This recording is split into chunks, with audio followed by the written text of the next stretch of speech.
Hey, here we go. And you're ready for more bond problems. And that's what we're going to do right here. We're going to look at one bond problem with two different parts. We're going to look at the buying side of selling a bond, and then we'll look at the selling side of selling the bond. I've got my good friend Les Heaton, who is the bond purchaser, and we'll look at this problem. Again, you'll find that the key to bond problems are to make sure that you have the data for the bond explicitly provided with proper signs on the cash flows, and then determining which variable we're solving for.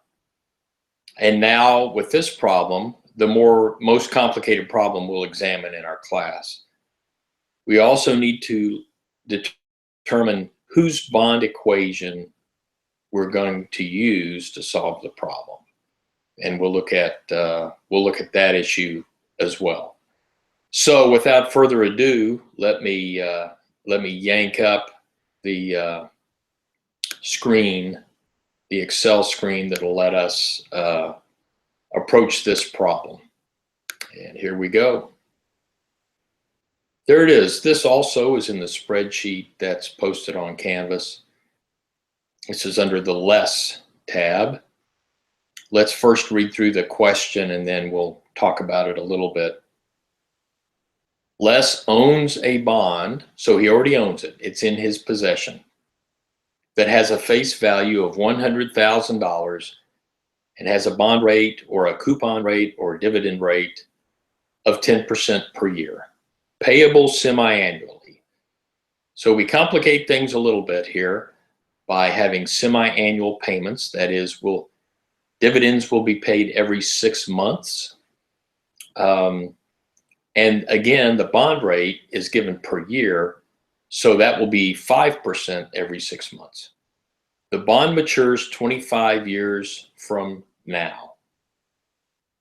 Les would like to sell the bond at a price that would allow the purchaser to earn the current market interest rate of 12% per year. Again, compounded semi-annually. We will never have a trick problem with different compounding periods in relation to bonds. So 12% per year translates to 6% every 6 months. What is the price that Les could sell the bond for? That is, what would the purchaser be willing to pay? Now I have a note here. Since the yield we are considering is the relevant yield for the buyer, the given current market rates, we use the buyer's bond equation. So although Les is the current owner, when we look at the yield that we're considering, the interest rate of 12% per year is what the yield will be, and that is for the buyer. That is not, that's not necessarily what Les is earning on this bond now. As a matter of fact, this problem does not tell us what Les paid for the bond. We just know that he has it in his possession and he would be earning the dividend payments, and in 25 years he would receive the face value of $100,000, but he is thinking about selling the bond. Why would he sell the bond with a 10% per year coupon rate? I can't tell you. There would be situations in which that were the case. As a matter of fact, if the current rate is 12%, Les may think that he can invest his money and earn more, so he wants his cash out of his bond so he can invest it at a higher rate somewhere else, perhaps. So knowing that we're looking at the buyer's bond equation, let's fill out the data. Z is $100,000, the face value of the bond. R is 10% per year annually. We've got to remember that that's annually.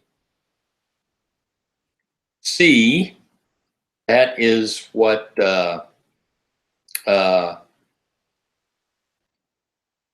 Les has his C that he's going to sell it for. But remember, if we were solving for this from Les's perspective, the yield that we would have in our equations would be Les's yield, not the yield for the purchaser. Since it's the yield for the purchaser, this is the C, or the redemption price for the purchaser. And we have to assume that the purchaser would keep the bond to maturity. So again, for the purchaser, the C is going to equal to Z, the face value of the bond. I is the yield, the annual yield, and that is our 12%, 12% per year. N is 25 years from now. And now we have to, put our thinking caps on just a little bit. RZ, this is the dividend. This is the periodic payments, but they are semi-annual. So we'll take R times Z, R times Z, and then we divide by 2 because it's semi-annual. $5,000 every 6 months. The purchaser will get $5,000 every 6 months. We have all the data we need. Now we just solve for the purchase price given those data. And remember what I said in the previous video. We know that if the yield is going to be higher than the bond rate, the purchaser will pay less than the face value for the bond. So kind of a gut check, gee, does my answer look right? This answer will be a negative number indicating a negative cash flow for the purchase of the bond, and the number will be less than $100,000. So here we go. Remember, this is equal to the PV. Bond rate is what? Well, it's the yield rate, not the bond rate. Excuse me, misspoke. The yield rate, remember, it's 12%, but that's annual, so we need to divide that by 2 to get our semi-annual rate. Next is the number of periods. Well, it's 25 years, but remember, we have to multiply that by 2 to get the number of 6-month periods in those 25 years. The next argument, P and T, is our semi-annual bond dividend amount, which we calculated as $5,000. And the future value is the face value of the bond, which is the, or the redemption value. They're the same here. We're keeping it to maturity, so we'll pick the $100,000 there. And here we go, $84,238. So this purchaser would pay $84,238 in order to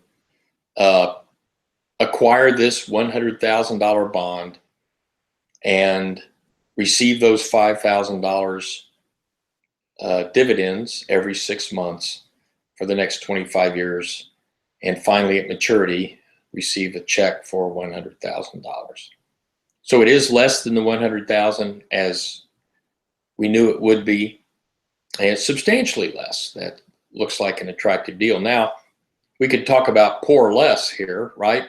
Les purchased this bond, and now the market says that he could sell it for $84,000. That doesn't seem like a very good deal for Les. And let me pause for a moment here as an aside and say that owning bonds when interest rates are rising, so investment returns are rising, is a bad situation to be in. And right now, as interest rates rise in our country, as they're anticipated to do here in the near term, will make it very unattractive for bond holders. They either have to hold on to the bond at a lower than market rate of return, or they sell it at a discount. Well, there's more to this problem. Let's look at that. Now, let's assume that Les purchased the bond 5 years ago when the market rate was 10%. So he purchased it 5 years ago. The market rate was 10% at that time. Now, what this, well, let me read on. And he needs to sell it today at a price that allows him to get an 18% return compounded semi-annually. At what price should Les sell his bond? Okay. Now, let's try to parse this question, the first sentence there. Purchasing it 5 years ago, okay, that's fine. So he's held it for 5 years, but he bought it 5 years ago. And we know that the market rate then was 10%. Well, the market rate then 10%, and the dividend is 10% per year. So without any additional information, what we can assume from that is that Les paid face value for the bond. Because if you pay face value for the bond, then you are going to earn the bond rate. That is your yield. The yield and the bond rate are the same if you pay face value for the bond. And when it says the market rate was 10% here, that tells us something about what the purchase price would be. So let's go ahead and put that in here as the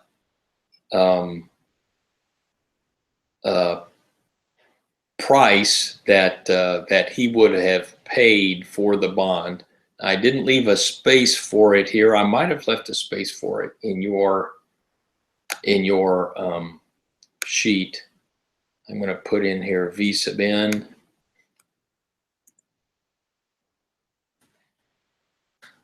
And the price was negative 100,000. Purchased with, let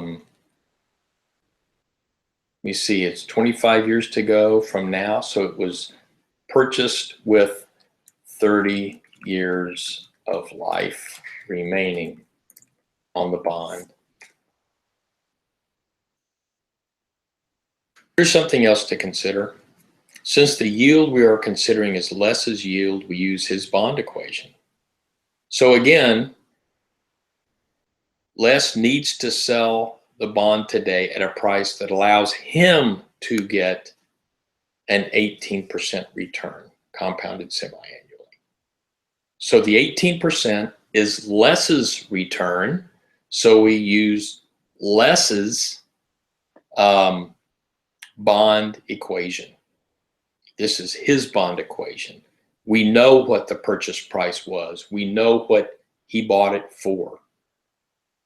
We know the face value of the bond. Or we know the bond rate, 10% annually. C.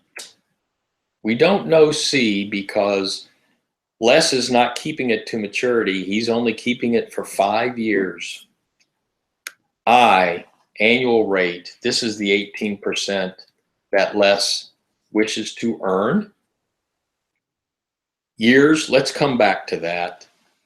And R times Z is, again, the same value. We know what that is. We could have copied it from above. R times Z, and we divide by 2 because it's semi-annual. $5,000. So it doesn't matter whose bond equation we're working on. The dividend is always the same because it's the bond that defines the dividend, R times Z. Let's go back to this, to the years here.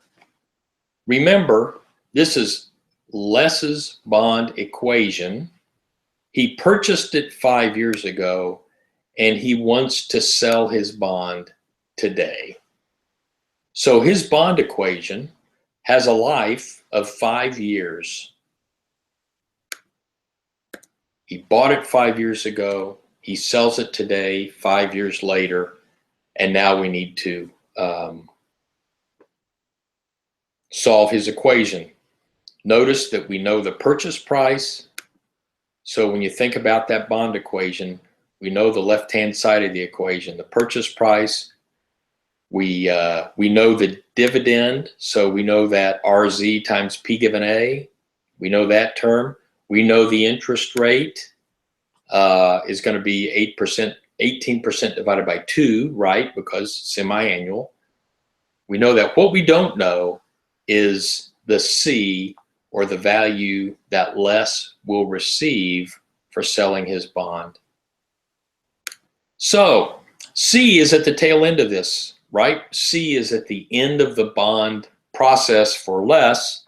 So we can find the future value, equal FV.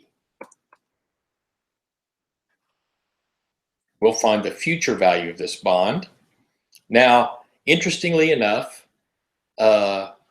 we're finding the value today, which is not in the future, but this is the future value given all of the other cash flows for Les, which started 5 years ago and have been ongoing for those 5 years. So relative to all the cash flows, this indeed is the future value.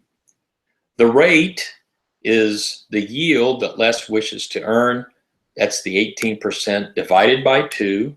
Don't forget to reflect the semi-annual nature of this problem. The number of periods is the 5 years Les has owned the bond times 2, semi-annual. PMT, as they are with all bond problems, that's just the dividend that Les has earned for the past 5 years, every 6 months. And now the present value, and the present value is the price that Les purchased the bond for 5 years ago. And there we go. Again, keep your signs right and everything will work out fine. Again, I did not put a negative sign in front of this future value function. It's all the signs work out if you do it like this. And here we go. And there's the sales price, and the fact that it's red is a undesirable artifact. It shouldn't have been. It's a positive number, right? It has to be positive. It's a sales price. It's an income. It's a positive cash flow for Les, and it's $160,000. So this would be the picture. Les purchases a bond 5 years ago for $100,000. He earns $5,000 each 6 months for 5 years, and then at the end of those 5 years, which is today, he sells the bond, and he sells it for $160,000, almost $161,000. And that is all because his yield is much greater than, almost twice, his yield is much greater than the bond rate. So we know that he had to get more out of it than he put in. If he had sold it for $100,000, then he would have been earning 10%. So he has to earn more than the $100,000, and that would be the answer. I'm going to ask one more question here. I'm going to change this up a little bit, and I'm not going to type out the words to this, but let me ask this question. Let's look at this same problem, but instead of trying to determine what the price is for Les to earn 18%, let's just say that on the market, he is able to sell his bond, and he's able to sell his bond for $125,000, just for the sake of argument. And my question is, if Les purchased the bond 5 years ago, and now he can sell it for $125,000, what is Les's yield? Or what is the return that Les is earning if he sells his bond today for $125,000? So Les's yield, if bond sells for 125, and the yield is always going to be found by a rate function, and that rate function is number of periods. Here we go again. Number of periods is years times 2, semi-annual. P&T, dividend, $5,000. Present value, purchase price, negative $100,000. Future value, sales price today, $125,000. And here's the rate, 7%. Now, let's stop for a second. Actually, 6.282%. Now remember, let's remember that this is a 6-month rate. When we solve this, we're solving it on a 6-month basis. So this is a 6-month rate. If we want to find the annual rate, we could say nominal annual rate of 6-month rate times 2, or 13.65%. We could also find the nominal, the effective annual rate. We won't do that. I'm not going to do that right now. But you can do it. You could find the effective annual rate. So one interesting test question would be a question like this, and I would ask perhaps, what is Les's effective annual rate of return on this bond if he sold it for 125? And you could solve it just like that. So that's bonds. We've covered all the problems we're going to cover for bond problems. We bought bonds. We've sold them and determined the selling price. We've determined what the return is, or the yield for the buyer. I don't know what more we could do. That's all we're going to do in bonds. Again, finally, as you look at these problems, you need to determine whose bond equation you're solving and which variable you're solving for. And once you do that, if you get your data for the problem defined, solving these turns out to be filling in arguments on a function, just doing it the right way. So I hope these videos on bonds have been at least somewhat helpful and edifying, if not entertaining. I'd be happy to set this up so I could dance for you, but I don't think that'd be entertaining either. This is my last video of recording, but I know there are Chapter 6 videos available for you to look at. I trust that you're enjoying your spring break. I hope wherever you are, the weather's good. Once again, don't break anything. Come back safe and sound so we can get through the rest of the semester. I wish you all well, and check out the Chapter 6 videos, as we'll be looking at mutually exclusive alternatives and comparing those with the tools we learned from Chapter 5. So start with the intro video for Chapter 6, and then there's a couple more follow-ons that will prepare us for getting back together in class when I get back into town. Thanks very much, and I'll see you in the next video.